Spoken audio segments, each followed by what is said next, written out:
Secularism کی بنیاد پر مجھے انصاف ملا، حق ملا، عزت ملی، نہیں ملی. مگر مسلمان کیا بولتا ہے؟ سیکولرزم. کون سا سیکولرزم؟ میں اس سیکولرزم کو مانتا ہوں جو بھارت کے سنویدھان میں ہے. میں اس پولیٹیکل سیکولرزم کو کبھی مانتا نہیں تھا، نہ ہوں، نہ کبھی رہوں گا. مسلمانوں، پولیٹیکل سیکولرزم کو دھتکارو. آپ کو ایک سیاسی طاقت بننا ہے، آپ کو ایک سیاسی قوت بننا ہے. ریزرویشن تو تبھی حاصل ہوگا. ریزرویشن ہم کیوں کہہ رہے ہیں؟ ریزرویشن اس لیے کہہ رہے ہیں کیونکہ بھارت کے سنویدھان میں آرٹیکل 15 اور 16 کے تحت جو فنڈامنٹل رائٹ میں آتا ہے، جو فنڈامنٹل رائٹ کے چیپٹر میں آتا ہے، اس میں یہ گنجائش ہے کہ وہ قوم، وہ کاسٹ جو سوشلی، سماجی اور ایجوکیشنلی، تعلیمی طور پر، سماجی، اقتصادی اور تعلیمی طور پر پیچھے، اس کو ریزرویشن ملنا چاہیے. ہم کسی اور کو ریزرویشن دو، اس کا کوئی خلاف نہیں ہے، دو آپ. مگر طرف تماشا یہ ہے، ناانصافی کی حد یہ ہے کہ high court, Mumbai high court نے کہا کہ مہاراشٹر کے مسلمانوں کو ریزرویشن دیا جا سکتا، دیا جانا چاہیے. وہ بیکورڈ ہے سوشلی، ایجوکیشنلی. اس کے باوجود بھی یہ 3-in-1 کی سرکار، شیو سینا، راشٹروادی اور کانگریس بھول گئے اور مراٹھا ریزرویشن کی بات کرتے ہیں. اب آپ کے سامنے یہ بتانا ضروری سمجھتا ہوں کہ آپ یہاں سے ایک پیغام لے کر جائیں. اسدالدین اویسی کوئی اپنے دماغ سے کوئی اعداد و شمار یا فیکٹس اینڈ فگرز بنا کر یہ بات نہیں کہہ رہا ہے. کیا آپ کو معلوم مہاراشٹر کے مسلمانوں جنہوں نے سیکولرزم کے بات پر راشٹروادی اور کانگریس کو ووٹ دیا، کتنے مہاراشٹر میں مسلمانوں کے گریجویٹ ہوتے ہیں؟ آج کے جلسے میں کتنے مسلم گریجویٹ ہیں؟ ہاتھ اٹھاؤ.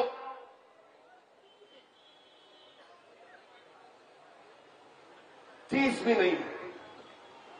اتنا بڑا جلسہ اور 30 گریجویٹ نہیں ہے. آپ سوچو پھر. گورنمنٹ کا ڈیٹا کہتا ہے کہ مہاراشٹر میں گریجویٹ مسلمان خالی 4.9 ہے. ہندو بھائی کتنے؟ 8.9. کرسچن 22%. اوور آل پورے مہاراشٹر میں 8.7 ہے، جس میں آپ خالی 4.9 ہیں. میرے عزیز دوستوں اور بزرگوں، اور پھر آپ دیکھیے ہماری بربادی کا ڈیٹا یہ کہتا ہے کہ کتنے مسلمان ڈراپ آؤٹ ہوتے ہیں. کتنے مسلمان ڈراپ آؤٹ ہوتے ہیں آپ کو معلوم؟ مہاراشٹر میں پرائمری اسکول میں صرف 22% مسلمان بچے اور بچیاں 22% ایڈمیشن لیتے ہیں. یہاں پر ہماری ماں اور بہنیں بیٹھے ہیں، یہاں پر صاحب اولاد لوگ بیٹھے ہیں. کیا آپ کی خواہش نہیں ہے کہ آپ کا بچہ اسکول میں پڑھے؟ کیا آپ کی خواہش نہیں ہے کہ مسلمان بچیاں اسکول میں پڑھے؟ صرف 22% پڑھتے ہیں. اور جب مڈل اسکول کو آتے تو گر کر وہ 13% ہو جاتا ہے. پرائمری میں 22، مڈل میں 13 اور میٹریکولیشن سیکنڈری میں آتے آتے 12% ہوتا ہے. ہائر سیکنڈری انٹرمیڈیٹ میں 7.1% اور گریجویٹ 4.9. یعنی 22 سے شروع ہو کر گریجویٹ ہونے تک خالی 4% پہ آ جاتے مسلمان. آپ ریزرویشن نہیں دیں گے؟ کیوں نہیں پڑھ رہے؟ مسلمان پڑھنا چاہتا ہے. یہ سنگ پریوار کے ظالم لوگ جھوٹے ہیں جو کہتے ہیں کہ مسلمان پڑھنا نہیں چاہتا. مسلمان پڑھنا چاہتا ہے. کیوں نہیں پڑھ پاتا؟ کیونکہ اس کے پاس پیسے نہیں ہیں اپنے بچوں کا پڑھانے کے لیے. تم ریزرویشن دو اس کو، دیکھو ہمارے بچے اور بچیاں آسمانوں تک، اونچائی تک جائیں گے. مگر آپ نہیں کرنا چاہتے. یہ تمام کے تمام لوگ، یہ تمام سیاسی پارٹیاں جن کو تم آج بھی اپنے دل میں سوچتے ہو کہ مجلس ہے، مگر یہ کیسا کریں گے؟ ارے اب تو کھولو اپنے دماغوں کو، سنو میری بات کو، نکالو اپنے دماغ سے ان جالوں کو. کیا تم نہیں چاہتے کہ تمہارے بچیاں، تمہاری اولاد پڑھے؟ 22% پرائمری میں ایڈمیشن اور گریجویٹ سے 4.9. کب تک سیکولرزم کی بات کر رہے ہو؟ ایجوکیشن کی بات کرو، انصاف کی بات کرو، رائٹ کی بات کرو، حصے داری کی بات کرو، تب یہ لڑائی کامیاب ہوگی. نوجوانوں، میں تم سے مخاطب ہوں. نوجوانوں، تمہارا مستقبل ہے کل. آج جو 30، 20، 19، 20 سال کے بچے ہیں، کل تمہاری شادی ہوگی انشاءاللہ. کریں گے نا؟ بیچلر نہیں رہنا. جتنے ہیں سب پریشان کر رہے پورے ملک کو. سمجھے نا؟ گھر میں ضروری ہے. گھر میں رہے تو مرد کا دماغ بھی ہلکا رہتا. یہاں پورے بیچلر کچھ نہیں، مگر کیا کہیں گے؟ نہیں، تم پڑھائی کی بات مت کرو، اویسی کو کیسے ہرایا جائے. تم پڑھائی کی بات مت کرو، امتیاز جلیل کو دوبارہ ایم پی نہ بننے دیا جائے. تم پڑھائی کی بات مت کرو، فاروق شاہ دوبارہ دنیا سے ملے نہ بنے. تم سیکولرزم کی بات کرو. اور سیکولرزم ایک ایسا لفظ ہے جو مسلمانوں کو جتنا دھوکہ اس لفظ نے دیا کسی نے نہیں دیا. ہر اخبار میں آپ یو پی کا چناؤ آ رہا ہے. اب میں کل جا رہا ہوں کانپور کو، تو جیسے میں اب شروع ہو گیا وہاں پر، ویسے آ رہا ہے سیکولرزم کمزور ہوگا. ارے کیا سیکولرزم کا ٹھیکہ تم نے لے کے رکھا ہے؟ میرے عزیز دوستوں اور بزرگوں، پھر آپ دیکھیے، آپ کی بربادی کی داستان آپ کے سامنے رکھ رہا ہوں. یہاں پر ہماری بہنیں پرائمری اسکول میں 23% مسلم بچیاں پرائمری میں، مڈل اسکول میں آنے تک 12%، میٹریکولیشن 11%، ہائر سیکنڈری انٹرمیڈیٹ 6%. گرتے جا رہا ہے، مگر کوئی ریزرویشن کی بات نہیں کرے گا. اور پھر میرے عزیز دوستوں اور بزرگوں، ابھی ایک اور بات آپ کو بتانا چاہوں گا، جو میرا ڈیٹا نہیں ہے، یہ گورنمنٹ کا ڈیٹا ہے، مہاراشٹر کی سرکار کا ڈیٹا ہے. آپ کو معلوم مہاراشٹر میں کتنے مسلمانوں کے پاس زمین نہیں ہے، جو لینڈ لیس انگریزی میں کہتے ہیں.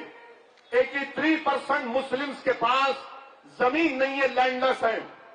کتنے مراٹھاؤں کے پاس زمین نہیں ہے؟ 8%. 8% اور 83%. بتاؤ آپ، یہ کون سا انصاف ہے؟ کیا شرد پوار کا دل صرف مراٹھاؤں کے لیے دھڑکے گا؟ کیا ادھو ٹھاکرے کا دل صرف مراٹھاؤں کے لیے دھڑکے گا؟ کیا کانگریس کا دل صرف مراٹھاؤں کے لیے دھڑکے گا؟ ارے انصاف کمزور سے ہونا چاہیے، مضبوط سے نہیں. انصاف جو زمین پر گرا ہے اس کو اٹھانے کی بات ہونی چاہیے. جو آسمانوں پر اس کو اونچا کہاں لے جائیں گے تم؟ مگر نہیں بات کریں گے. یہ آپ کو معلوم کتنے مسلمانوں کے پاس 2.5 ایکڑ زمین ہے پورے مہاراشٹر میں؟ 10%. کتنے مراٹھاؤں کے پاس 10% زمین ہے؟ 62.74%. کتنے مسلمانوں کے پاس 5 ایکڑ زمین ہے؟ 4%. کتنے مراٹھاؤں کے پاس 5 ایکڑ زمین ہے؟ 19%. کتنے مراٹھاؤں کے پاس 10 ایکڑ زمین ہے؟ 6%. مسلمانوں کے پاس 1.20%. کتنے مراٹھاؤں کے پاس 10 ایکڑ سے آگے زمین ہے؟ 2.70. مراٹھاؤں کے پاس 10 ایکڑ سے زیادہ زمین ہے اور مسلمانوں کے پاس 0.20، یعنی 1% بھی نہیں ہے. اب آپ کی آمدنی کتنی ہے یہ سن لو. آپ سن کے جاؤ اور دماغ میں رکھ لو میری اس بات کو. کتنے مسلمان سالانہ 25,200 روپئے کماتے؟ ایئرلی، منتھلی نہیں، صرف 20%. اب آپ سوچ لو، سال میں 12 مہینے 25,200 روپئے سالانہ مسلمان 20% کماتے ہیں. 25,200 سے 50,400 سالانہ اینیول 41% مسلم کماتے ہیں. 50,000 سے 72,000 سالانہ آمدنی مسلمانوں کی 20%.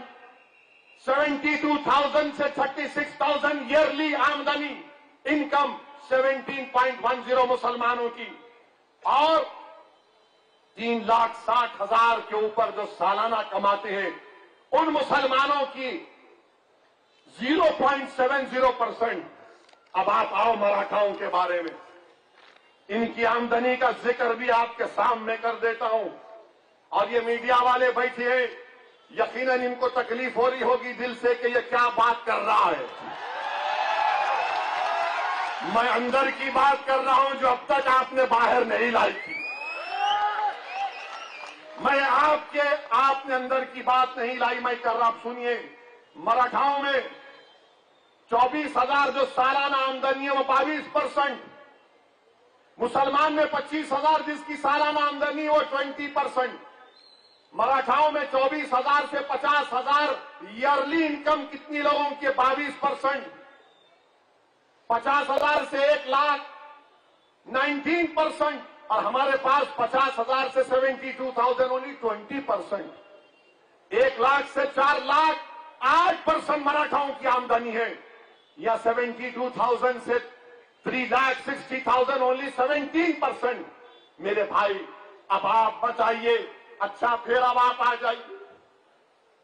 आ जाइए कि जो सोर्स ऑफ बोरोइंग है, मराठाओं को बैंक से 40% लोन मिलता है, मुसलमानों को बैंक और कोऑपरेटिव मिलाकर 5.8, कोऑपरेटिव सोसाइटी से मराठाओं को 39% मिलता है, मुसलमानों को क्रेडिट सोसाइटी से 2.6।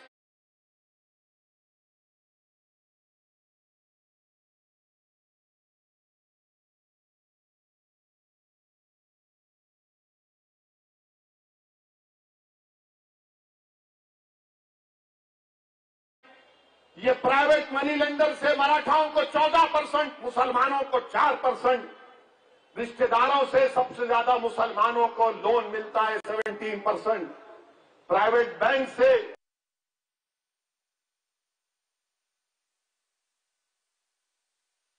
मुसलमानों को बैंक और कोऑपरेटिव मिलाकर 5.8। अब आप आ जाइए, कोऑपरेटिव सोसाइटी से मराठाओं को 39% मिलता है, मुसलमानों को क्रेडिट सोसाइटी से 2.6। ये कितने आईएएस ऑफिसर है महाराष्ट्र में मुसलमानों? कितने? एक भी नहीं है, एक भी नहीं है। आईपीएस ऑफिसर 28% मराठा है, कितने मुसलमान है? 1.97%। और वो जो 1.97% है वही मजलिस को बोलते हैं बी टीम है, इन्हें ऐसा करता, इन्हें वोट काटता। अरे तुम किसको खुश कर रहे? तुम किसको खुश कर रहे? जिन्होंने बर्बाद कर दिया हमको, तुम उनकी तारीफ में लगे हो। और आईएफएस ऑफिसर 18% मराठा है। मंत्रालय में कितने मराठा हैं? 16.17%। मुसलमान कितने हैं? 0। मेरे अजीज दोस्तों और बुजुर्गों, ये मुसलमानों की बर्बादी की दास्तान आपके सामने रख रहा हूं।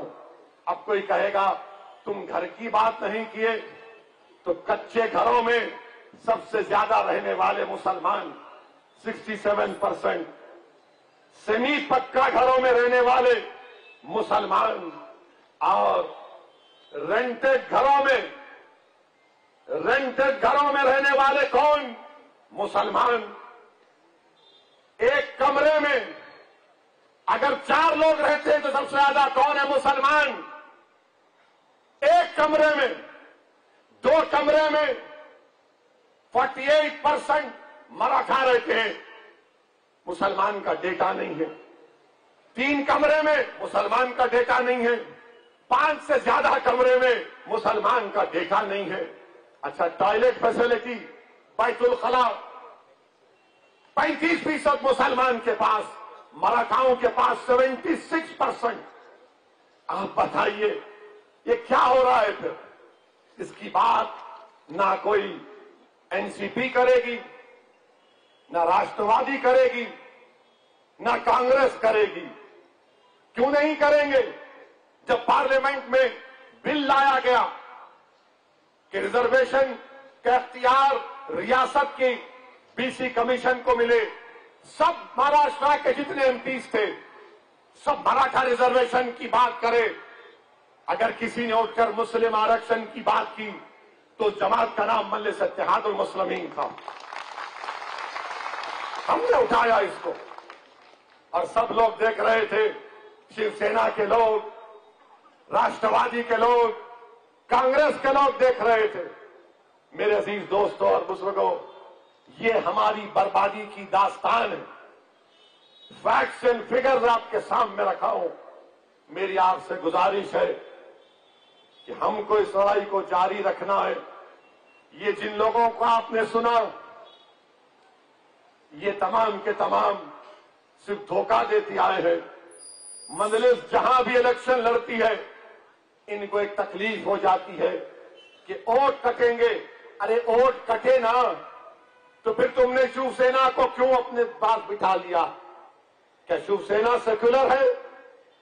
यही उद्धव ठाकरे महाराष्ट्र की विधानसभा में खड़े होकर कहते हैं कि हमको फख्र है कि हमारी पार्टी के कार्यकर्ताओं ने बाबरी मस्जिद को शहीद किया।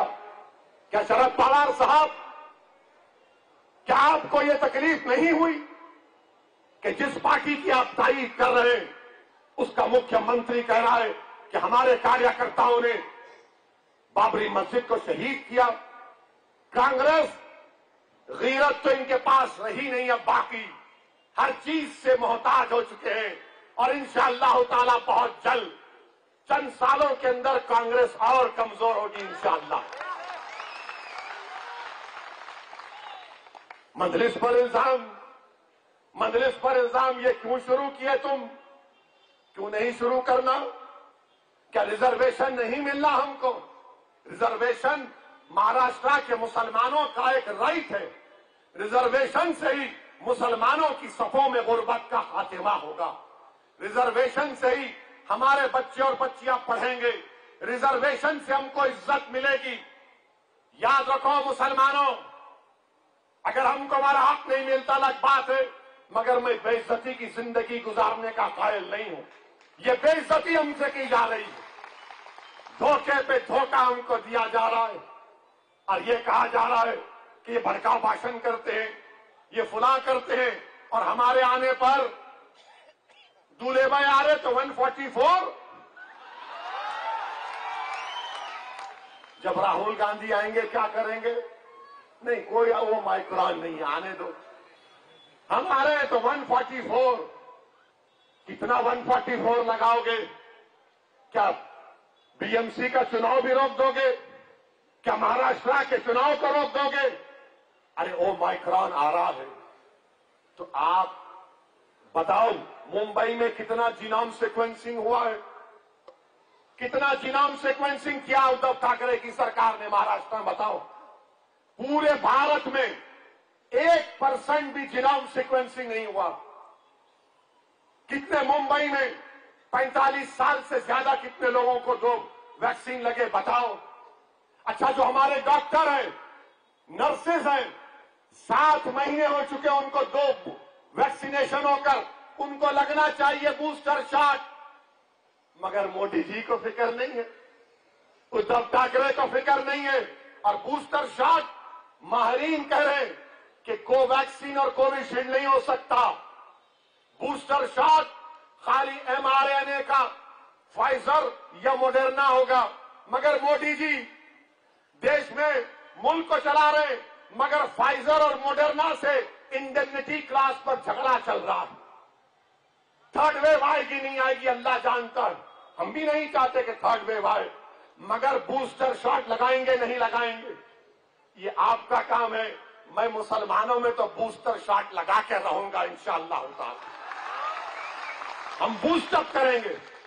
अपने हौसलों को बुलंद रखिए, कभी नाउम्मीदी को अपने करीब आने मत दीजिए और डरने और घबराने की जरूरत नहीं है।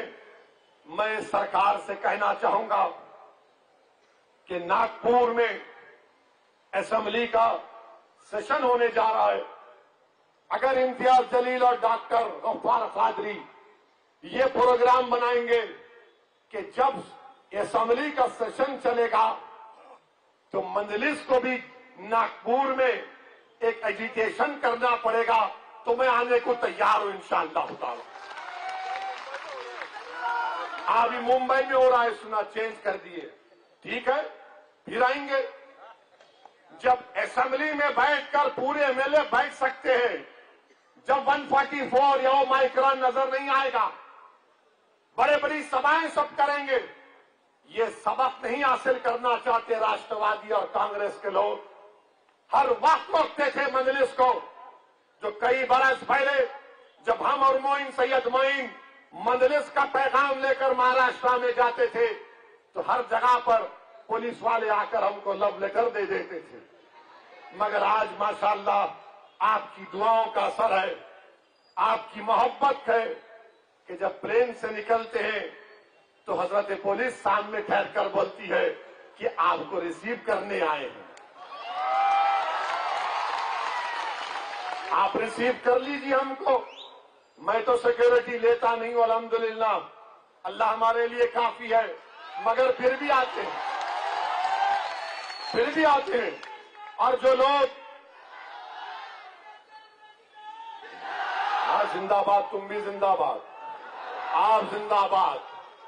याद रखो मेरी बात को, महाराष्ट्र के मुसलमानों, मौत तो एक मर्तबा आएगी, आएगी ना एक मर्तबा, मगर तुमको लाखों मर्तबा जिंदा रहना, लाखों मर्तबा तुमको जिंदा रहना का, एक बार नहीं लाखों मर्तबा। जिंदगी का सबूत हरकत करने से है, जिंदगी का सबूत लड़ने से है, जिंदगी का सबूत अल्लाह के सामने गर्दन झुकाने से है, जिंदगी का सबूत अल्लाह के सामने अपनी बेबसी का इजहार करने से है, जिंदगी का सबूत जालिमों के सामने बेबसी नहीं, हक को हासिल करने का मुतालबा करने में।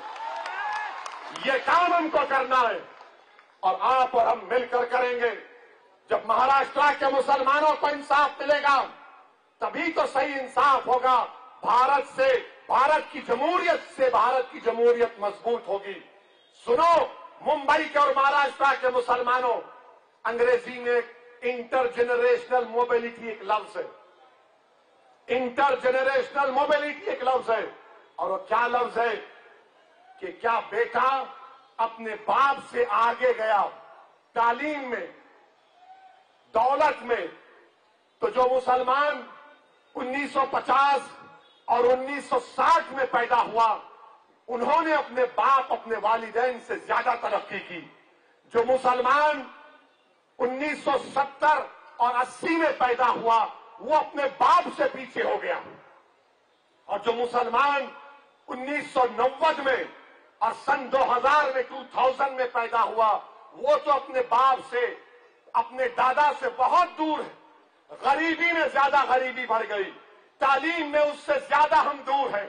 बताओ दलितों में, आदिवासियों में, अपर कास्ट में, हिंदू भाइयों में, क्रिश्चियनों में, जैन में, इन सब में तरक्की हुई है क्या? उनका बेटा अपने बाप से आगे निकल गया, और अगर कोई नहीं निकला तो मुसलमान है। आपको मालूम महाराष्ट्र में हमारे दलित भाइयों से मुसलमान एजुकेशनल अटेनमेंट में, एजुकेशनल अटेनमेंट में कितना पीछे है? 11% है। यही जब पढ़ता हूं तो जबान में कराहट पैदा हो जाती, तकलीफ होती है, गुस्सा आता है कि आखिर हमको क्यों पीछे छोड़ दिया जा रहा है।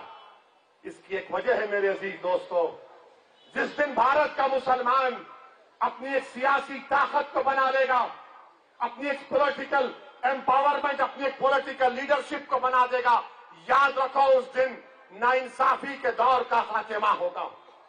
अगर आप अपनी सियासी ताकत को मजबूत बनाएंगे तभी तो होगा ना। और जो लोग तुम्हारे पास आकर कहेंगे नहीं नहीं नहीं जीत सकते, नहीं कामयाब हो सकते, तुमको सबको लेना पड़ेगा, मेरे भाई याद रखो, हां रोटी डालते वक्त आटे में थोड़ा सा नमक की जरूरत पड़ती है, मगर मैं क्या अपने खुद का खाना नहीं पका सकता? क्या मैं अपना खुद का खाना नहीं पका सकता? क्या मैं अपने हाथों से अपने मुकद्दर के फैसले नहीं कर सकता? क्या मैं अपने हाथों से अपनी कौम को लेकर आगे नहीं बढ़ सकता? यही बात कई लोगों ने इम्तियाज जलील से कही थी और इम्तियाज जलील ने सारी दुनिया को बता दिया कि मुसलमानों में अगर हौसला और अज़म होगा तो तकदीर भी उसका साथ देती है।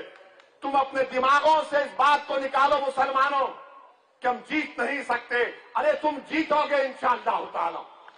जीत की पहली सीढ़ी है, जीत की पहली सीढ़ी है कि तुम इत्मीनान और एतमाद में रहो कि मैं कामयाब होऊंगा, मैं कामयाब होऊंगा। मैं तुमको बता रहा हूं, मैं जाती तौर पर अपने बारे में बता रहा हूं। हैदराबाद जाकर मेरे दोस्तों से पूछ लो कि मैं अपने बचपने में बेहतरीन पढ़ने वाला नहीं था। मैं 90-80% लाने वाला नहीं था। वो अकबरुद्दीन अवैसी थे जो उस वक्त भी 90, आज भी 99 पर है। मैं उस वक्त भी 50 पर था और आज भी 50 पर हूं। मगर मुझ में एक जिद थी। जब मुझसे कोई कहता कि नहीं हो सकता, मैं कहता था कि नहीं, करके दिखाऊंगा। और वो काम आपको करना है। अल्लाह ने हम सबको काबिलियत दी है। मुसलमानों, सिर्फ आपको एतमाद को पैदा करना है। ये लड़ाई रिजर्वेशन की, ये रिजर्वेशन की लड़ाई आपकी आने वाली नस्लों के लिए है। नौजवानों, कल जब तुम बाप बनोगे इंशाअल्लाह तुम्हारी औलाद होगी। तुम सोचो क्या तुम वही चाहोगे कि तुम्हारी औलाद भी तुम्हारी तरह गरीब रहे, उनको उनका हक ना मिले? हक मिलने के लिए मिल के लड़ना पड़ेगा। आप तमाम का बेहद शुक्रिया। ये लड़ाई का आगाज है, इख्तिताम नहीं है, और लड़ाई होगी। अस्सलाम वालेकुम व रहमतुल्लाहि व बरकातहू।